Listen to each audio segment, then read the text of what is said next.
তত্ত্বাবধায়ক সরকার ব্যবস্থা ফেরাতে 10ম দিনের আপিল শুনানি চলছে। প্রধান বিচারপতি ডক্টর সৈয়দ রেফাত আহমেদের নেতৃত্বে 7 বিচারপতির পূর্ণাঙ্গ আপিল বেঞ্চে এই শুনানি হচ্ছে। এর আগে গত 6 নভেম্বর আদালতের রাষ্ট্রপক্ষে শুনানি শেষ করেন attorney general Mohammad Asaduzzaman. Appeal বিভাগে তিনি বলেন, তত্ত্বাবধায়ক সরকার ব্যবস্থা বাতিলের রায় সমাজে এমনভাবে কুঠারাঘাত করেছে যা সাংবিধানিক প্রতিষ্ঠানগুলো ধ্বংস করেছে, নষ্ট করে দেওয়া হয়েছে সমাজ ব্যবস্থাকে। মৃত ব্যক্তি এসে রাতের ভোট দেবার মতো অবাস্তব ঘটনা দেখেছে জাতি। শুনানিকালে প্রধান বিচারপতি ডক্টর সৈয়দ রেফাত আহমেদ বলেন, নির্বাচনকালীন সরকার নিয়ে কার্যকর সমাধান দিতে চায় আপিল বিভাগ। এর মধ্যে শুনানি শেষ করেছেন আপিলকারীদের আইনজীবীরা।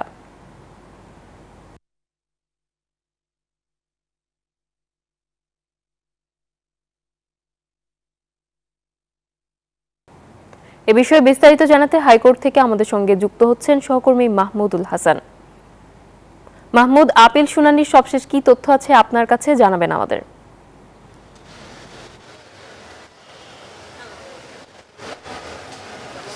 নাফিসা, তত্ত্বাবধায়ক সরকার ফেরাতে যে আপিল শুনানিটি চলছিল আজকে 10তম দিন এবং আজকেই শেষ দিন।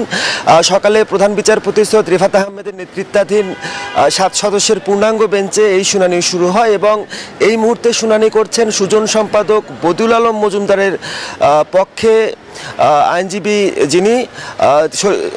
আইনজীবী শরীফ, তিনি কিন্তু শুনানি করছেন এবং তিনি আদালতকে যে বক্তব্য উপস্থাপন করেছেন সেখানে তিনি বলছেন যে তত্ত্বাবধায়ক সরকার ব্যবস্থাটি একটি চক্রান্তের মাধ্যমে এই আদালতকে ব্যবহার করে বাতিল করা হয়েছিল এবং যার ফলে দেশের রাজনৈতিক ক্ষেত্রে কি প্রভাব পড়েছে এবং নির্বাচনী ব্যবস্থা কিভাবে ভেঙে পড়েছে এই বিষয়গুলো তিনি উত্থাপন করছেন। তো সকালেই প্রধান বিচারপতি বলেছেন, যেহেতু 10তম দিনের শুনানি আজকে অনুষ্ঠিত হচ্ছে, সেই ক্ষেত্রে আজকেই শেষ দিন।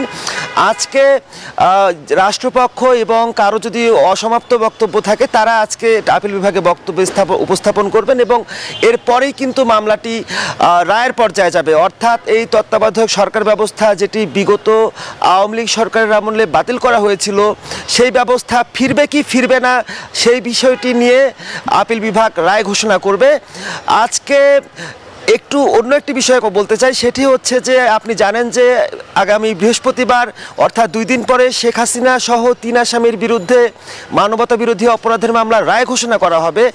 সেটিকে কেন্দ্র করে নিরাপত্তার চাদরে কিন্তু পুরো সুপ্রিম কোর্ট এলাকাকে ঢেকে ফেলা হয়েছে। মাজার গেট, এখানে প্রবেশের যে মূল প্রবেশ পথগুলো রয়েছে সেখানে নিরাপত্তা বাহিনীর সদস্যরা অবস্থান নিয়েছেন এবং যাতে কোনো ধরনের নাশকতা এবং কোনো ধরনের আইন শৃঙ্খলার অবনতি না হয় সর্বোচ্চ আদালতে, সেই জন্য কিন্তু আইন শৃঙ্খলা বাহিনীর সদস্যরা খুব তৎপরতা রয়েছেন। আমরা সকালেও দেখেছি যারাই প্রবেশ করছেন তাদেরকে কিন্তু তাদের পরিচয়পত্র দেখে এবং তাদের পরিচয় নিশ্চিত হয়ে তারপরে কিন্তু এই সর্বোচ্চ আদালতে তারা প্রবেশ করছেন। নাফিসা, এক্সট্রিম মশার কয়েল প্ল্যান্ট ফাইবার দিয়ে তৈরি, তাই সহজে ভাঙে না, সুগন্ধিযুক্ত ও নিরবিচ্ছিন্নভাবে জ্বলে। ডেঙ্গু, চিকুনগুনিয়া বাহি সহ যে কোনো মশার বিরুদ্ধে দেয় এক্সট্রিম সুরক্ষা।